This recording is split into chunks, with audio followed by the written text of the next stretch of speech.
Soy Fernando Díaz Villanueva. Hoy es 29 de septiembre de 2019 y esto es La Contracrónica.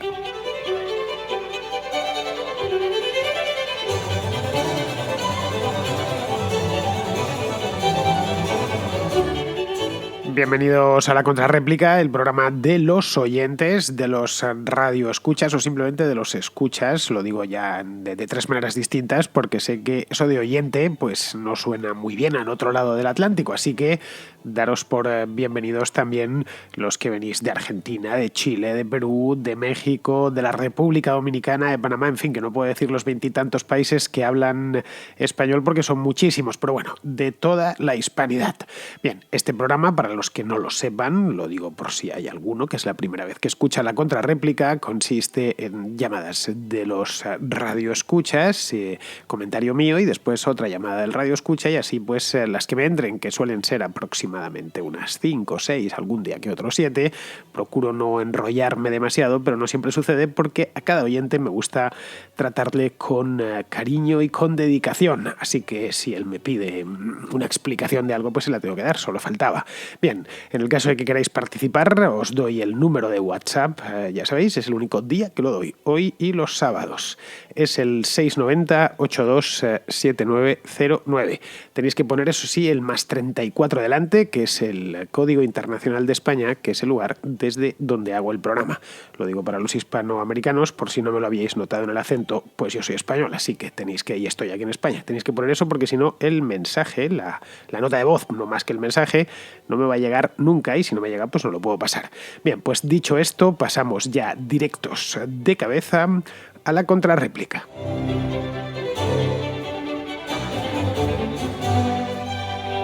Empezamos con José Ángel, que es de Cartagena a la de España, que trae el tema este del salario mínimo del que se ha hablado en España mucho en los últimos meses y lo enlaza con los costes laborales.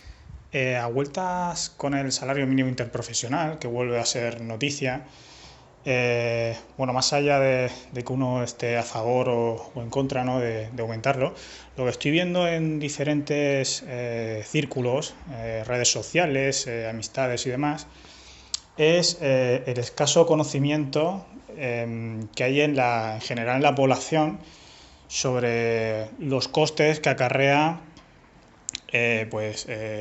sacar adelante una empresa, ¿no? No solo costes laborales, sino costes pues de mantenimiento, inversión y demás. Entonces a mí me parecería una buena medida, o una medida que cualquier partido con un corte un poquito más liberal de lo que hay actualmente podría implementar, creo que sin ningún tipo de coste, si no estoy equivocado.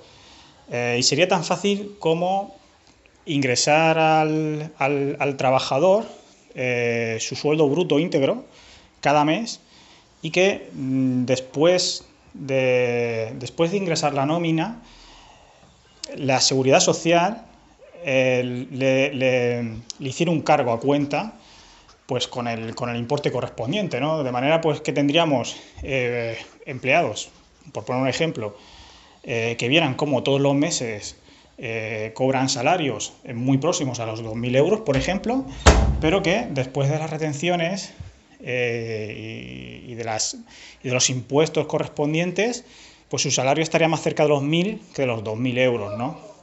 Entonces yo creo que sería una buena forma pues de abrir los ojos a muchas personas que todavía no se han dado cuenta del peso que tiene el Estado en nuestras vidas, ¿no? y de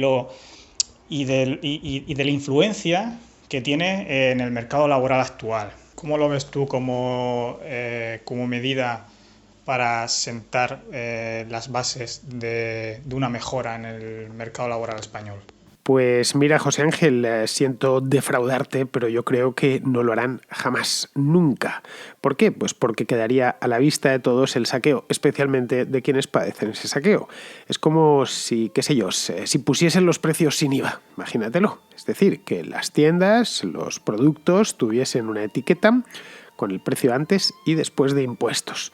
Empieza a pensar en la cantidad de productos que has comprado a lo largo del último año y quítales el 21%. Entonces te darás cuenta de todo lo que has estado pagando de impuesto indirecto.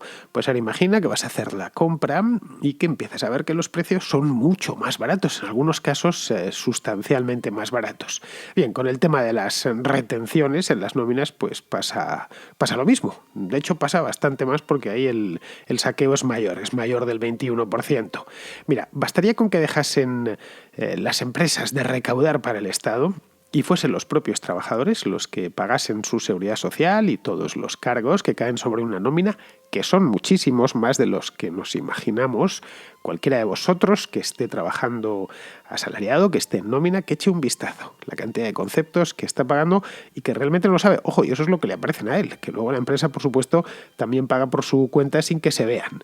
Bien, algo parecido a lo que hacemos los autónomos. Vamos, que nos toca, aparte de recaudar el IVA para el Estado y entregárselo a Hacienda cada 3 meses de manera puntual, aparte de nuestra cuota mensual, que es así que la tenemos que liquidar mensualmente. Entre autónomos la verdad es que verás poco fantasioso, esa es la verdad, los hay, claro, pero son los menos. Poco fantasioso con el dinero, quiero decir. Saben que el dinero no se recoge en los árboles, que cuesta mucho ganarlo, que si un mes te ha ido bien tienes que guardar un poquito para el mes que te vaya mal, que va a llegar seguro. Y hay meses que muchos autónomos se las ven y se las desean para pagar la cuota. Caray, que a mí me ha sucedido. Que por descontado la pagas antes que la comida o que la calefacción en casa. Esto lo tienes clarísimo. Lo último que haces es dejarle a deber un céntimo, solo uno, un céntimo a Hacienda. Prefieres quitarte algo de comer o simplemente pasar frío en casa durante el mes de enero antes que dejar de pagar Hacienda. Bien, si esto mismo se hiciese con las nóminas, habría una revuelta. Es que estoy convencido. Mira, vamos a ponerlo en números para que todos lo entendamos. El salario medio en España son 1.250 euros netos. Es el famoso mileurismo, del que se habla mucho. Pero estos 1.250 euros son los que se lleva a su casa el trabajador. Y claro, los que cobra, vamos, lo que ve el líquido a percibir, lo que ve en su cuenta bancaria que le ha ingresado a la empresa y con lo que tiene que vivir todo el mes, a no ser, claro, pues que tenga algún ingreso extra por ahí, que no suele ser habitual porque esos ingresos extra también los persigue Hacienda, como bien sabemos. Bien, esto es lo que se lleva a su casa, 1.250 euros, y claro, se queja porque le parece poco. Te viene a decir que trabaja mucho para lo que le pagan y entiende que la empresa le está remunerando muy mal, que no valora la cantidad de horas que le echa, la preparación que tiene, el celo que le pone en su trabajo y tal. Y en muchos casos piensas, pues caray, sí es cierto, no te lo voy a negar, trabajas mucho y realmente te están pagando poco, 1.250 euros. Pero es que claro, es que no es así. Por ese trabajador la empresa desembolsa 2.000 euros. 2.000 además, clavaos. Entonces, aquí viene la pregunta. ¿Dónde están los 750 euros que faltan? Pues simplemente han volado. Han volado antes de que lleguen al bolsillo del trabajador. Ojo, no estamos hablando de un 5% o de un 10% del total. O sea, el famoso diezmo aquel de la iglesia de los tiempos antiguos. Estamos hablando del 37,5% del salario total. Es decir, casi 4 de cada 10 euros de lo que ese trabajador produce, o por lo menos de lo que la empresa asigna a ese trabajador, en cantidad, en términos monetarios. Bien, ¿dónde van? Esa es una cantidad de dinero importante, estoy hablando de casi el 40% de su salario, de su remuneración, llamémoslo así, porque técnicamente no es el salario. Bien, veamos. De esos 2.000 euros que ha asignado la empresa y que ha preparado para ese trabajador, para ese puesto de trabajo, 500 euros se van directos a la seguridad social. Así, de golpe, pum. El día 1 de cada mes se van 500. Eso es el trabajador ni los ve, no sabe ni que existen, de hecho. ¿Por qué? Pues porque los paga la empresa. Esa es la ley. Es lo que se llama la cuota empresarial. La mayor parte de esos 500 euros, 355 exactamente, van a contingencias comunes y básicamente a pagar pensiones de los que ya están jubilados. El resto, pues, a una variedad grande de conceptos, ¿no? Por desempleo, por ejemplo, pues van 82 euros de esos 500. Aquí vendría otra pregunta. Una persona que haya estado cotizando durante 40 años, por ejemplo, o 45 años, una vida laboral completa, de pronto se queda desempleada. Dice, bueno, pues si yo he estado todos los meses aportando en desempleo, pues a lo mismo me llega hasta la jubilación. No, tiene un máximo de 2 años. Es decir, que ni siquiera es un fondo. No es que yo todos los meses haya separado 82 euros. No funciona así. Luego también a otra parte va accidentes de trabajo, que son 52 exactamente, formación profesional que además nadie sabe dónde va ese dinero porque en muchísimas empresas no se da formación de ningún tipo, y luego el fondo de garantía salarial. El Fogasa famoso, por si la empresa quiebra, la empresa no puede pagar a sus empleados porque está a cero, y hay un fondo que pues da un dinerillo de emergencia. Total, que la cosa, como vemos, se ha quedado en 1.500 euros. Y eso es el trabajador, son los que ve, porque ese es su salario bruto, y así es como se denomina técnicamente. Bien, diréis, bueno, pues esos 1.500 euros lleva a casa. No, ese es el bruto, insisto. De ahí le quitan otros 250. 160 se van a IRPF y 95 a la Seguridad Social, por los mismos conceptos que la cuota empresarial, es decir, que lo duplican. Total, que si sumamos, en Seguridad Social se le han ido nada más y nada menos que 450 euros de esos 2.000. El 22%, ojo. El 22% de los 2.000 euros que la empresa paga por ese trabajador. De los 2.000 euros que mensualmente asigna por ese trabajador. Así que a su casa al final de mes o al principio de mes se lleva 1.250 euros. Y claro, se duele por ser 1.000eurista. Cuando lo cierto es que no es 1.000eurista, es 2.000eurista. Un 2.000eurista al que el Estado le ha quitado 750 euros todos los meses. Ojo, en 14 pagas eso son 10.500 euros cada año. Ya digo, el 37,5% de su sueldo. Y más de un tercio del total. Si esos 10.500 euros, vamos a decir que no haya que ponerlos. Vamos a dar por bueno que hay que ponerlos. Bien, pues que se los pagase la empresa al trabajador, ese todo. Tienes un sueldo de 2.000 mensuales, yo te los doy enteros. Bien, pongamos por caso que tuviese que pagarlos el trabajador, tuviese que liquidarlos al Estado, el trabajador. Bien, por un lado, no solo las empresas se ahorrarían infinidad de burocracia y por lo tanto de gastos, burocracia interna estoy hablando, ya digo, las empresas son recaudadoras del Estado, tienen gente dedicada a hacer el trabajo del Estado, a hacer retenciones, a hacer trabajos contables que pertenecerían en principio al gobierno. Bien, pues no solo se ahorraría eso, sino que sabríamos cuánto nos cuesta mantener este invento. Por eso nunca lo harán. Esa es la razón por la cual jamás se hará esto. Los impuestos y las retenciones tienen que dar lo más escamoteadas que se pueda para que el trabajador crea que quien se queda con su dinero es otro, es el empresario, por ejemplo, no el político. Y puedan pues salir a la calle a quejarse, pues no sé si te acordarás aquello del 15M, ¿no? Me queda mucho mes al final del sueldo. Bueno, pues una parte de tu sueldo, que sepas, un tercio o más de tu sueldo, se lo ha quedado el político. Así que, José Ángel, ya lo siento, pero vamos, abandona toda esperanza, porque esto que pides no sucederá jamás.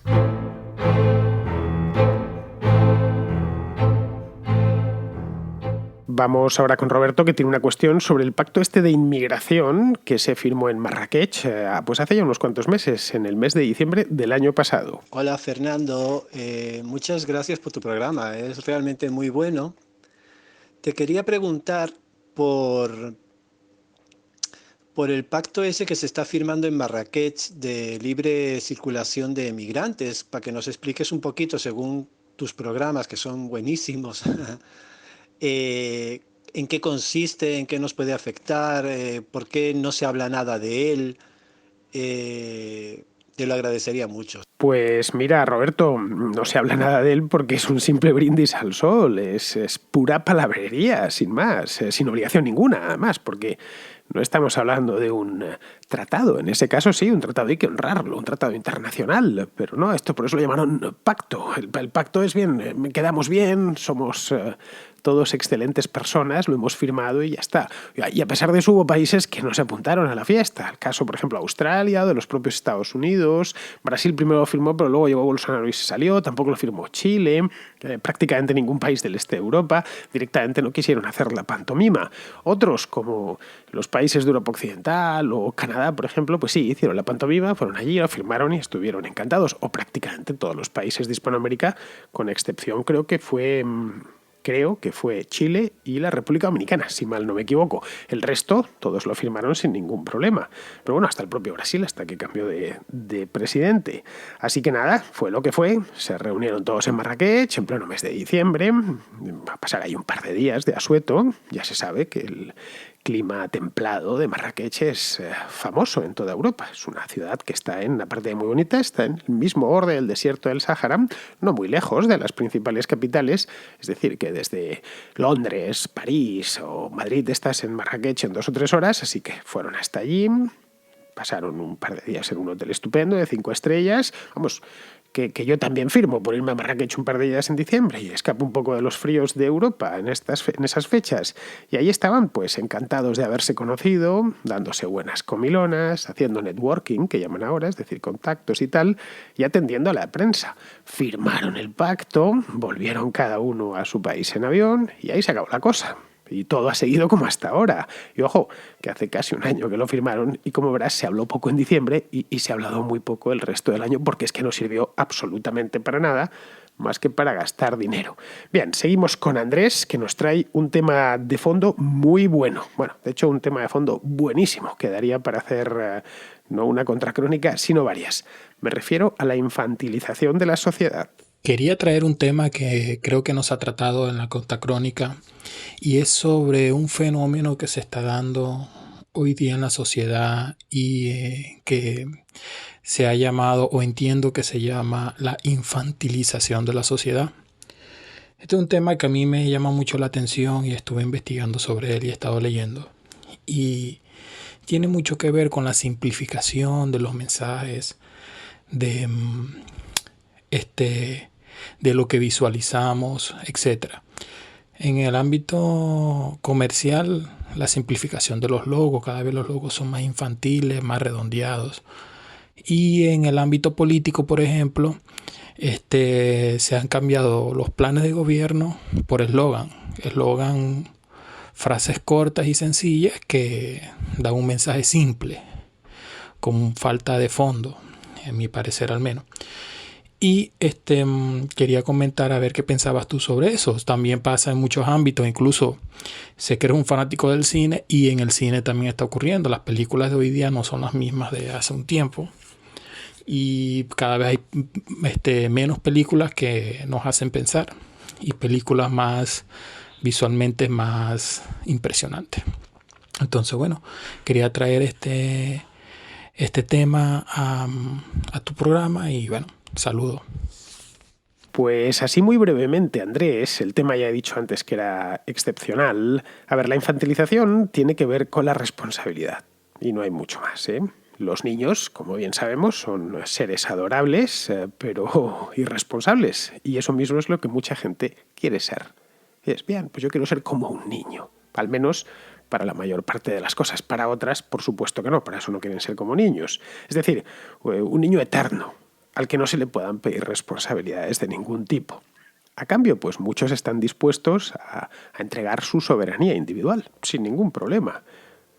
Si lo miramos desde cierto punto de vista, no hay gran cosa nueva. Los seres humanos a estas alturas yo creo que ya no nos sorprenden, no nos sorprendemos a nosotros mismos. Llevamos demasiado tiempo sobre la faz de la Tierra, demasiado tiempo escribiendo y dejando nuestras memorias. Por lo tanto, esto ya ha sucedido. Es decir, no todos anhelan la libertad, porque trae la contrapartida de la responsabilidad individual, que siempre es incómoda, claro. Muchos prefieren el tirano benévolo, que les trate bien y que les resuelva los asuntos más perentorios. Es bien, a cambio, vale, cierto que no voy a ser libre, pero a cambio tendré comida en el plato, trabajo seguro. En el antiguo bloque soviético, el antiguo bloque del Este, había gente que estaba encantada.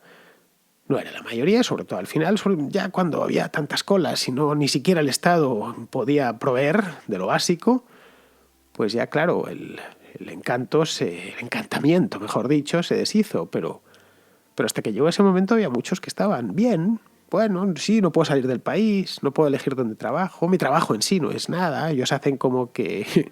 Yo hago como que trabajo y ellos hacen como que me pagan, que era uno de los chistes que contaban en la Unión Soviética, pero muchos estaban contentos, no tenían que preocuparse de nada, la vivienda era básicamente gratuita, el trabajo, aunque no hubiese nada que hacer porque faltaban insumos y demás, bueno, pues se iban al trabajo, tenían cine, el teatro y cosas así, ¿no? Parques con columpios para los niños. A cambio les faltaban muchísimas cosas, no tenían soberanía individual, pero consideraban que él era un tirano, es cierto, pero un tirano benévolo. Habían entregado todo eso a cambio de cierta inocencia o de no ser responsables. Mira, si te fijas, el socialismo en nuestro tiempo es muy distinto al de hace 100 años. En muchas cosas. Una de ellas es esta. En el año 1919, por ejemplo, justo después de la Revolución Bolchevique, los socialistas en Occidente hablaban de la emancipación de los trabajadores. Bueno, esto se tiene que acabar, es el fin de la historia, porque el capitalismo está moribundo y vendrá una nueva era en la que va a venir protagonizada por la clase trabajadora. Y hoy, en cambio, hay que trabajar mucho. Bueno, los Stakhanov, por ejemplo, que vendían en la Unión Soviética, trabajaba más que nadie. En las empresas siempre había una serie de empleados que servían como ejemplo para el resto, que le echaban más horas que ninguno. Bien, hoy nada de eso. Hoy se conforman con vender irresponsabilidad. Es decir, básicamente el mensaje principal es: te pase lo que te pase, tú no eres el responsable de nada. Eso es lo que te vienen a decir. La culpa siempre es de otros. ¿Qué sé yo? Los otros cambian, pero en función de a quién se dirijan. La culpa es de los ricos, la culpa es de los hombres, la culpa es de los blancos, la culpa es de los chinos, la culpa es de los inmigrantes, la culpa es del heteropatriarcado, qué sé yo, de cualquier cosa. Siempre van a encontrar un responsable de los problemas de uno. En el último ciclo populista que hemos tenido, hace no tanto tiempo, todos lo recordamos, era eso. La gente está descontenta porque no tiene empleo, por lo que sea, y vamos a buscar un chivo expiatorio que sea el responsable de todos sus males. Una vez eliminado ese chivo expiatorio, pues volverán todos a ser felices, y muchísimos compraron esa mercancía. Para el gobernante es un gran invento, ojo, porque puede vivir a costa de todos, creando la ilusión de que todos viven a costa de él, ya que les resuelve los problemas y no tienen que ser responsables de nada.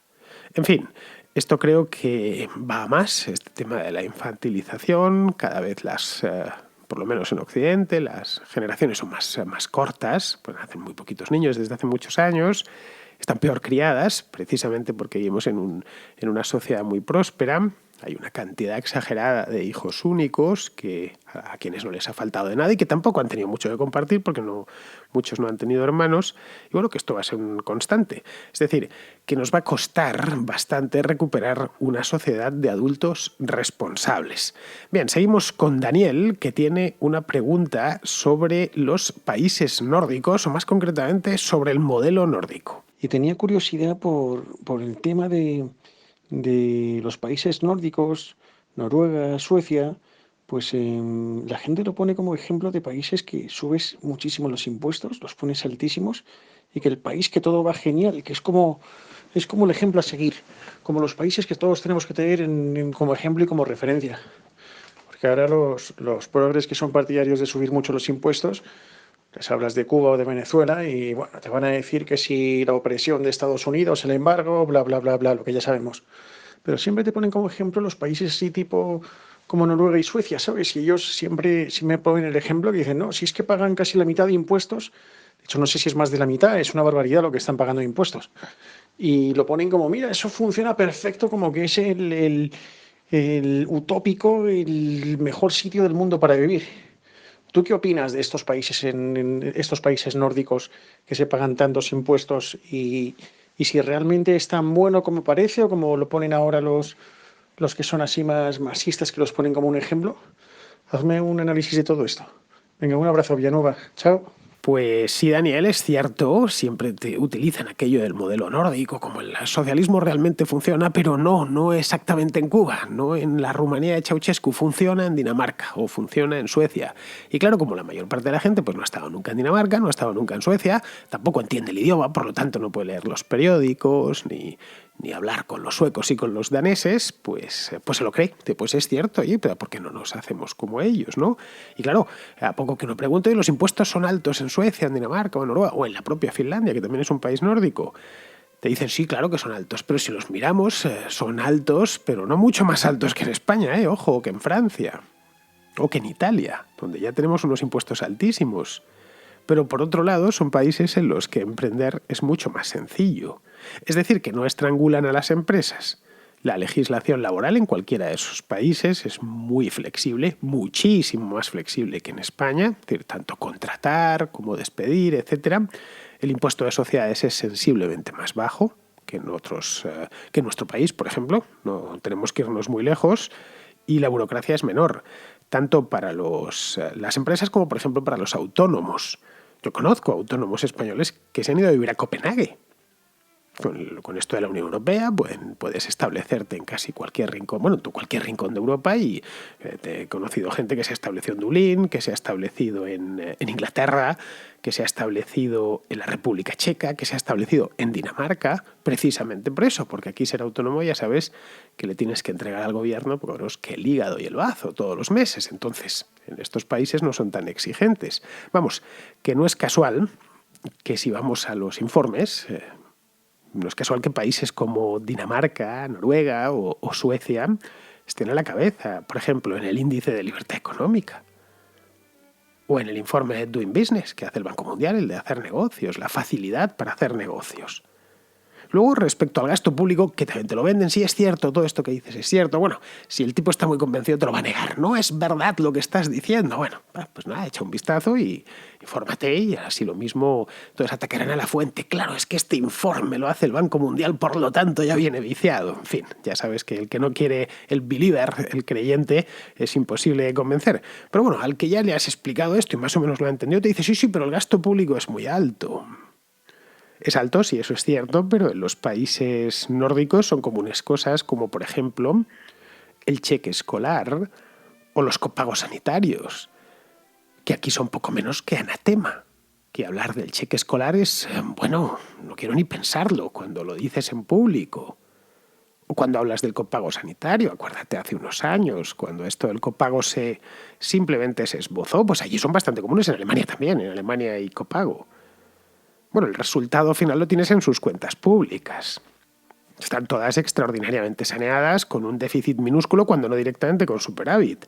Vamos, que han hecho, por resumirlo mucho, han hecho de la socialdemocracia algo viable económicamente, manteniendo altos niveles de gasto y, por supuesto, de impuestos, como es lógico, y de servicios públicos, pero sin matar a la gallina de los huevos de oro, que en última instancia es la empresa privada, que es la que invierte, la que arriesga y la que crea riqueza. Bien, pues vamos a terminar ya. Vamos con Sergio, de Valladolid, que ha visto la entrevista esta que Monedero le hizo a Zapatero hace ya unos meses y parece que le ha gustado. Hola, Fernando, muy buenas. Acabo de terminar de ver la entrevista que Juan Carlos Monedero le ha hecho a José Luis Rodríguez Zapatero. Creo que te la voy a recomendar a ti y a todos los oyentes de tu programa. Creo que es muy, muy, muy divertida. Creo que da mucho de qué pensar y no sé, me gustaría que si tienes tiempo y ganas la vieras, la asimilaras y hicieras un comentario, porque creo que hay cosas que se comentan en esa entrevista que son muy interesantes y creo que como poco necesitan un poco de razonamiento. Bueno, como decía antes, esta entrevista es de hace ya unos cuantos meses y la verdad es que, sinceramente te lo digo, a ver, Sergio, no es gran cosa, ¿eh? Le estuve echando un vistazo hace tiempo. Si te soy franco, no me acuerdo mucho. Vamos, la vi, estaba en YouTube, por supuesto, y no me pareció gran cosa. Vamos, fue un masaje con ungüentos perfumados que Monedero le dio a ZP. A ver, no sé, me dio un poco de pereza, ¿eh? Esa es la verdad. Vamos, que yo personalmente, si me lo dejas a mí, yo no la recomendaría. Si tienes, no sé cuánto duraba, no sé si 3/4 de hora o algo así. No, me parece hay mil maneras mejores de emplear 3/4 de hora que en ver una entrevista de Juan Carlos Monedero a José Luis Rodríguez Zapatero. Con el corazón te lo digo, con la mano en el corazón te lo digo. Muy bien, queridos amigos, pues con esto ya se termina la contrarréplica de hoy. Por cierto, he subido una contravía hoy, hace nada, hace muy poquito, por si le queréis echar un vistazo en YouTube. Por lo demás, yo mañana volveré por aquí por la Contracrónica y espero que vosotros estéis por allí. Hasta mañana, amigos.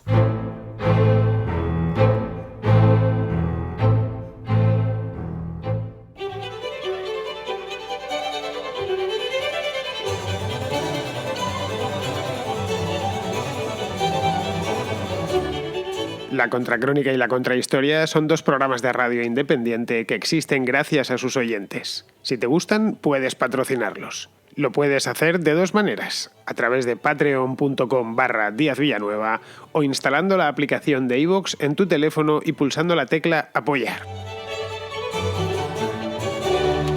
Solo por ser patrono podrás escuchar El Contrapunto, un programa musical distinto a todos los demás. Pero, sobre todo, hazte patrón para que la Contracrónica y la Contrahistoria se sigan emitiendo por los siglos de los siglos. Amén.